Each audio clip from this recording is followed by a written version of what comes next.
I've got some great tips to share with you guys today. I have some propagation tips as well as how to upcycle and reuse different kinds of containers to get your garden just absolutely fabulous. I have perennials, I've got annuals, I've got the garden, everyday gardening stuff, and I've also got some permaculture finds in here as well. This is like a one-stop shopping kind of tour, you guys. Today, I've got so much to share with you. Hi, everybody. I'm Aubrey. This is Crybaby Sentimental Homestead. Welcome to my channel. Let's get to it. I'm going to add this to some water and let it puff up. I kept this one outside and it got a little bit damp, so it swelled up, and so it's kind of hard to get out of the container. I'm kind of chipping it off. So maybe don't store it outside or keep it dry so it doesn't swell up inside the bag. And then I'll just toss them in there when I get chunks off of it. And I don't want to do the whole thing.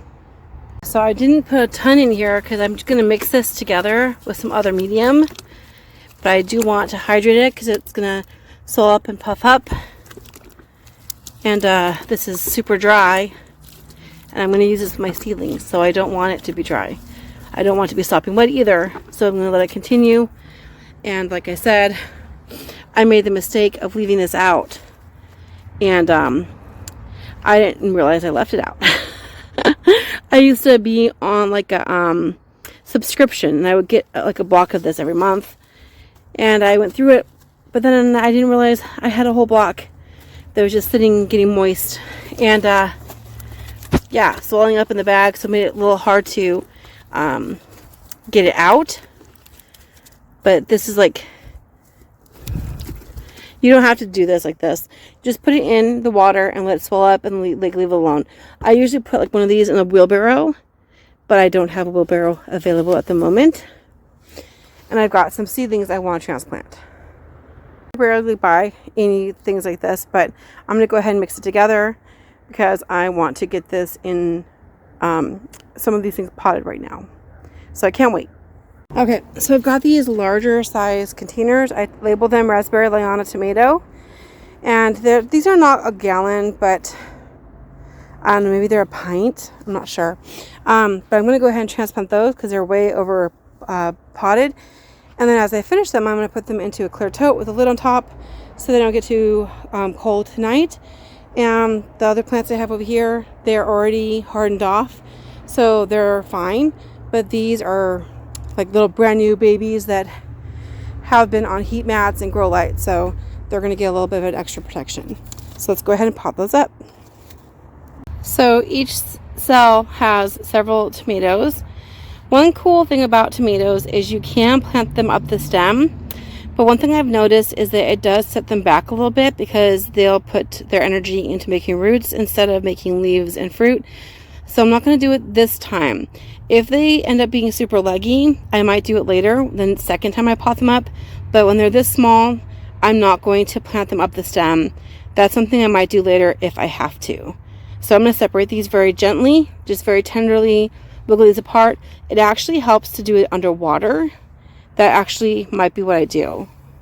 So I'm just gonna, it doesn't have to be running water, but if you do just like in some like still water, that's fine. Running water is nice too if it's not on, the pressure not too high. If it's on too strong, then it can harm them a little bit. But I'm gonna go off camera because this needs 2 hands for this project. That one cell, I have 7 plants, and I'm not one of those people who can thin. I only thin if the seedlings look terrible, and by terrible I mean like absolutely horrible. Otherwise I just feel like I have to give them a chance. So let's go ahead and get our pot ready. And this is kind of oversized, but this will save me 1 pot up that I won't have to do, which is kind of nice. This is kind of how I do it. And then water it in.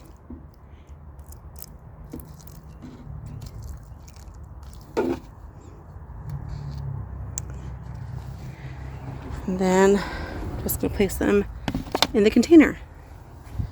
Nice.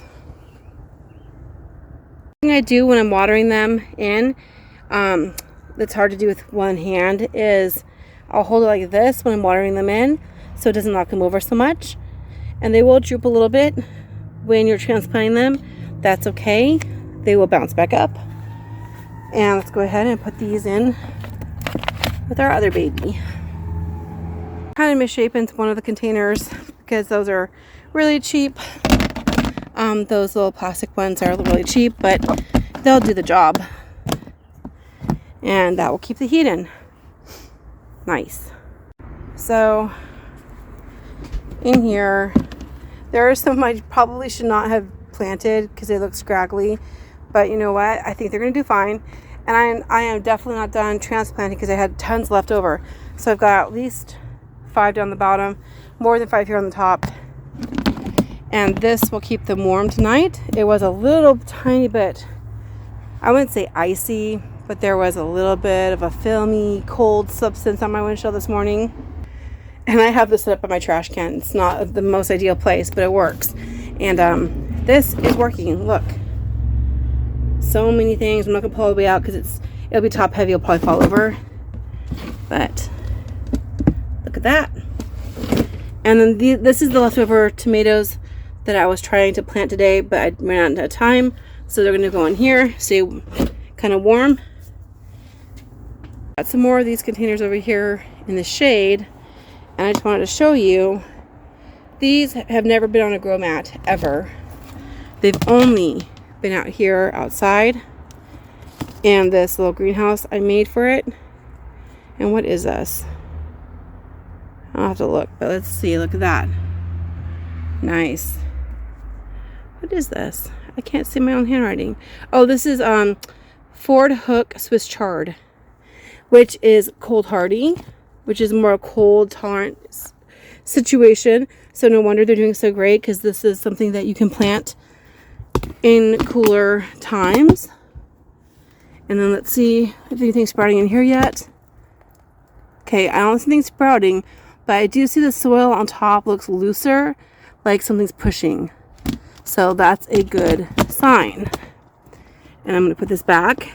Now I would not stack this more than 2, or you could have yourself a little catastrophe. I didn't have enough of the tops for these, so we'll see if they go. These were all really old seeds. This was a cake container, a cake topper. I used that instead. And we'll see. I planted tons of old stuff over here, and we'll just see what happens. But it's working. What was this one? Look at that. Cool. So does it work? Yes, it does. Now, this kind of plastic is going to break down really fast in hot sun. It's not hot right now. Out here in the shade, it's not hot at all. But come mid-May, these are going to be washed out and put into my storage. And I'm not going to have them outside in the sunshine to break down and get brittle. There's another one. Ooh, I thought nothing was sprouting, but look. Looky, looky, looky. What's here? Look at that. I'm thinking these are runner beans or something. These are the dragon tongue beans. So, look at that. Okay. So I'll leave those alone. And there's some moisture. Oh, I should water that one. That one looks a little bit dry. All right. Just give it a little bit of moisture. And it looks like the water that was on the bottom has all condensed. So I'm going to add a little bit more to the corner. Because what's kind of cool is that when it gets warm, the moisture comes up, it collects on the top, and then it drips back down on top of the plants. So it's like its own self-contained world. So cool. Very exciting. So this does work, and this was like $10. The smaller ones were $4, but they're all a lot shorter. So like this one here, there's not very much space between. I mean, there's probably enough space between the cup and the lid here, but there's a lot of space between the tops here and the lid, which I think works even better. But for $4, That's a better deal. That's a better deal. And they're easy to move around. You can stack them, but when you first get them, they're extremely slippery because they're brand new, spanking new, and they just slide around everywhere. I would not do more than 2 on top of each other. I do a bigger one on the bottom, a smaller one on top, and that's probably about as much as I would go. Or I could do 2 big ones or 2 small ones. I like the big one on the bottom, small one on top, just for physics, the physics of it, you know. But it's working, and that was way cheaper than buying a new greenhouse. Baby Bok Choy that I need to transplant, but I just don't have time, and it's getting dark and cold. But I'm thinking these should be okay outside. I know what I'll do. Okay, this is just temporary, you guys. I'm not doing this long term. Just to keep the heat in, I'm going to put that in, keep it warm overnight. In the morning, I'll take that off so it doesn't get boiling hot tomorrow. Get some pretty stuff. I'm going to clean that up a little bit more because, you know, I'm a messy gardener. Very messy. Yes, I do have this kind of on display. Not intentionally, but kind of, because I don't want to forget about them. So those are there. Got blueberries. I really do love those. I think I got them off Temu, but you can, I'm sure, get them other places. It's kind of like an Oya, but it's a much cheaper version. And actually, you can get these globes from Dollar Tree, and all I did was wrap it with tulle, and that way I don't have to take it out. I can just water from the top. I actually like the one where I just stuff it. I know, stuff it. Okay, you can just water from the top, and you don't have to worry about insects drowning. That's why I put the tulle there, and then I don't have to dig it out and clean it, because the bottom part gets a little bit gunked up with mud and stuff. So this keeps the insects from drowning, which has been heartbreaking to see that ever happen. They won't get stuck in there trying to get a drink of water, but I can water just by putting the hose right here. So that's very convenient for me. So we're thinking about having some kind of structure here in the future, so it's not so many pots, but I kind of cluster them together so it's easier to mow. But I've got some lilacs, all kinds of peonies, and let's see what that is at. Oh, I'm spacing out, you guys. I'm tired. Been doing a lot over here. So I've got some different kinds of flowers, and there should be in there. Oh, over here I have some carnations that are going to bloom. Got calendula, strawberries, pansies, and so forth. Then I've got this little trail of pots. These are goji berries, and then we've got some sunchokes in there, some ruta or rue, my husband's palm tree. So got lots of beautiful things over here. This is a dogwood. You can see these are a yellow raspberry, and my snapdragons from last year are still alive. These are the little seed pods, look like little tiny skeleton heads, and put them back down there, and we'll get some more. But those are still alive, so they're long living. Got a little bonsai Japanese maple there. This is super exciting, you guys. Hold on. See this right up here? This is called a baby Shipova, and it's a cross between like a mountain ash and a pear. And look what we have there. Those are flowers, y'all. I'm gonna have my first, probably, knock on wood, baby Shipova fruit, and there's several clusters of flowers. And then I've got this grapevine. It's some kind of blue seeded grape that's just absolutely delicious. I eat it with the seeds and everything. It's wonderful. And I got the grapevine growing over the arbor, and then around and down. This right here is a columnar apple. It's the green urban, and so it's cool. It grows like a straight line, but it will grow full size, big, sour green apples, like kind of like Granny Smith. Absolutely delicious. In here I have a type of wild strawberry. They're tiny little berries that, well, actually they're not technically berries, but they're so sweet. And then in between, I spread some lavender chaff, and look what is growing there. That is English lavender that's growing from seeds. And I did that on purpose because I knew there were some seeds in that chaff and I didn't want to waste it. And I thought, you know what? Let God do his miracles. And I just put it around, and lo and behold, I do have quite a few lavenders growing there. I also have some cleavers. Don't confuse them, but I'm going to do a video with cleavers making a tincture in the future. So that will be really cool. And then spanning upwards, I've got some aronia berry. They're fabulous. So these are ranunculus that I transplanted. I bought them individual planters, but I put like, what is this, 1, 2, 3 plants together. And I love them. And I just have them sitting here. I hope no one steals them, because there have been things go missing, things of value. There's rhubarb here. And then there is in there rose campion and some lights that may or may not work. I've got some baby lilacs that I'm going to be transplanting. And I've got a lot of work to do, you guys. I just always have too many projects, way more than I need to. And then looking over here, that is my grapevine that just has a mind of its own.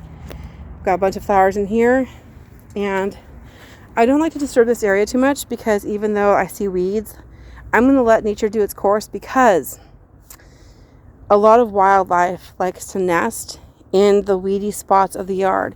So yes, we'll have walkways and cleared paths for ourselves, but like this kind of area here, I've seen a lot of birds, and they love this driftwood my husband brought home. And so just in case there's birds nesting in here, I'm not weeding it. And you know what? Judge me if you want to. I don't care. But this is like a little wildlife preserve. I've seen hundreds of different types of birds here. It's just absolutely amazing. And there's literally, I feel bad. I'm sure some of the strawberries got mowed over, but there's literally strawberries growing in my grass everywhere. I didn't plant those rose campion there. They planted themselves. I even had last year some growing out the side of the planter. That looked really pretty. It did for a minute. So I've got a lot of work to do, but if you can see with, see with your creative mind, you can see that there's beauty here. This is rosemary, and that is, oh my God, I wish there was smell-o-vision. The smell is incredible. And I collect seeds, and I plant them from seeds, and I plant them from cuttings. And then I've got, that is actually not rose campion. This is lamb's ear. And I'm trying to get this to grow everywhere, so I don't have to battle the weeds so much. So I let it go here, and it's in several different places, and I'm hoping that it'll spread even more. But, and this looks like there's nothing in here, but look, this is canna. And a lady gave my husband this for free because she didn't like how this looked. Okay, this is a piece of driftwood, by the way. I love driftwood. So this is a canna growing right here. And look at that amazing pot. Like, you can't tell. This is huge. This pot is huge. This pot's probably worth $100 with the plants inside of it. And she gave it to him for free because she didn't like how it looked. And I love how it looks. Look at that, with the driftwood and the canna starting to pop up here. It's going to be absolutely beautiful. You just have to be patient and know that beauty is on its way. This is a broken pot that I will get rid of, but I just broke off some pieces of my rosemary and stuck it in here. And this is not rosemary. This is grass. Take that out. Blah. But this is rosemary. This is not. Okay. And this one might not make it here, but I think this one right here will make it. So you just take some, stick it in, and see what happens. And I did the same thing over here. Okay. I've done that with lots of different kinds of plants. So this is like a rose bush in here, but it's not just a rose bush. If I need space, I just kind of all willy-nilly just place it wherever I want to. Look at that. Pretty. Isn't that gorgeous? And this provides the best, sweetest, they're like sweet and tart little berries. Oh, they're so good. That rhodie could stand being transplanted, and I'll have to do that later. Lots of lamb's ear in there. Aronia berry. And then that is red flowering currant, which is apparently native. And that's not the kind that gives you berries, but the wildlife absolutely loves it. I do grow red currants, white, pink, and black. But that one is the red flowering currant that's for the birds. I'm going to have to uppot this. This is a jasmine or gardenia of some sort that I bought from a local grower. I love my lupin. I planted this from seeds I got from the Dollar Tree. Yes, I did. I'm fairly certain this is with seeds from the Dollar Tree. And it comes back every year. It gives me lots of seeds. I transplant them all around the place. It also seeds itself all around the place. And I love it. I also have some other edibles back there. Can't really see because it's starting to get dark. But I basically planted on both sides of the fence to take advantage of my vertical space. This is another grapevine. It's a different one than from on the arbor. And I try to hide the food in amongst the foliage because I want the birds to continue to forage for their own food. And then this, oh my gosh, this is crazy. This light has been here for like 3 years, but it has to be really dark for it to turn on. And yes, is it kind of trashy? Yeah, but what do you expect for $1.25 3 years ago? It still works. Crazy. So much, there's potential, you guys. I would say there's a lot of potential. Things get knocked down around here. Oh gosh, there's some thorns in here, but I like these, but they fill up with water. So I'm gonna try to punch a drainage hole in that, and then put like a Dollar Tree planter inside of it. And then whenever they don't look so great, just transfer it out and put another one in. So that's the plan. Stan. Oh, but this is literally up past my ribs. And when I planted these, they were literally like that big, and I paid no more than $5, and it's crazy. There's so many flowers. I get so many seeds, so many plants off of this because I'm constantly propagating it, and that's what I do in all of my pots. So right here, this one here is actually labeled. This is a red flowering currant, like the one you saw over there that had the flowers all over it. But in all these other containers, it's a lot of things. Like, what is that? That looks like my Turkish hazelnut. And it looks like I've got some golden autumn olive. And right here, this is the precious weed. But there's lots of things. I just took a bunch of cuttings and just stuck them in everywhere. And I was like, you know what? If it grows, it grows. So, don't look at the grass. Okay. There's some flowers in here. And my husband picked those pots up with the tulips for free, but the tulips had died back for the winter, so the lady was like, I don't care about having these anymore. So I used the space to propagate. These are trailing raspberries, and they took. And I think I've got some, ooh, this is Rugosa Rose, and it is thorny. So lots of work here. And then right here, this is my little leaf linden, and I think that it's grown through the pot into the ground. So I'm gonna have to get some help from the men in my family to pull it up, and I actually want to plant it right where it is in the ground, because this kind of tree produces medicinal, it's a very therapeutic type tea that you can use. And I'll have to do more research on it, but I believe it's like the flowery part. It's kind of a weird looking flower. But instead of having to forage for it, I'll just be able to grow it, grab it out of my own yard. And then look there, look. Those Dollar Tree lights. That light right there is literally from like 3 years ago, and it is still working. It's fabulous. I mean, that's not beautiful. Okay, I know I have a lot of junk in my yard. I got a lot of junk in my trunk too, but I got a lot of junk in my yard because I've got a lot of projects, you guys. I have so many visions of what I'm going to do. And then I end up realizing I'm a mom and a grandma and I have a full-time job. And then not everything gets done in a timely fashion. It eventually gets done, just not in a timely fashion. So I've got all these trees and I have some shade and I have some stumps.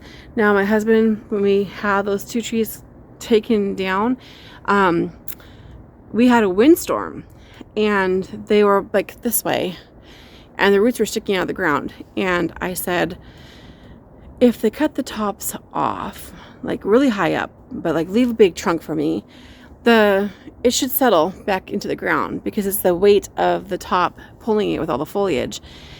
And they looked at me like I was crazy. My husband like snorted or something. He was like, that doesn't look so bad, Aubrey. And I said, but you know what? A lot of animals live in dead wood. And if we can leave it, there will be life. And guess what? There's life all over it. There have been, you can't see from this angle, I'll have to move, but there have been woodpeckers making homes all over it. There were woodpeckers nesting in it the last 2 years in 2 different holes. And then I saw one of the abandoned holes got taken over by a squirrel that now lives in it. So this one is especially a favorite by the birds and the squirrels. But they are living in it, and it's absolutely an incredible experience to see them. And if you go through some of my older videos, you can actually see them coming in and out of those little holes on the side. I'll move off to the side so you can see better. Okay, so if you look up like that, that's where I saw the woodpeckers living. And they don't bug us nearly as much now because they have that wood to bang on. And there are insects getting into the wood, and the woodpeckers are going after the insects in the dead wood instead of harassing us by banging on our chimney, which echoes and is kind of creepy. But when they're over here, it's absolutely beautiful and charming. And then, I know, it's bamboo, but it's Vivex bamboo. It's the giant bamboo that gets huge. I have dreams. I have plans. My husband repotted that for us. And then over here, this is Turkish hazelnut. And I've got like 14 different kinds of hazelnuts. And this one has been a big producer. The squirrels, however, get most of it. And by the proximity of their home to the food, it's like their little buffet. This here is a cold hardy kiwi vine. And I have several types. It's either Isai or Anna. But I've got several because even if some plants might technically be self-fertile, some tend to be better if you have more than one. So I'm like, you know what? Might as well get 2 of everything. That's what Noah did. This right here is like the world's best rose bush. It is a Rugosa Rose, and they are like single petaled most of the time. So they're not like the big bushy roses. And they smell nice, but the big thing about them is the hips. They've got big hips and they cannot lie. They've got nice big red rose hips that are full of vitamin C, and they're the best thing for making your own Rugosa Rose tea. So, and then I have it in a permaculture guild with a bunch of other beautiful, mostly native edible plants over here. This is Siberian pea shrub. And lots of cool stuff. That rhodie was like itty bitty when I got it, and it was all burnt up, and it's doing great now. I've got the Asian pear, I forget what you are, there's the red love apple, that's a red fleshed apple. Behind that I've got peach, behind that I've got plum. I've got all kinds of autumn olives in here. Don't judge me, it's my choice, it's my property. Some beautiful flowers, bluebells, and then this one here is a cornelian cherry. Oh, that's probably what that one is over there that has so many flowers. Pretty sure, because the leaves look the same. So I'm very, very happy with my little permaculture guild. This is the front side of the property where like nobody ever was using, and now it's full of food. Whether or not we eat it, the wildlife will, and we'll get some little snacks here and there. And behind there, in those blue pipes, I have blueberries. And I usually plant beans, bush beans around them to fertilize them. So that's all I have time for today because it is getting dark and you're probably getting bored. Anyway, be good, be sweet, grow a garden if you want to eat, and I will see you next time. God bless.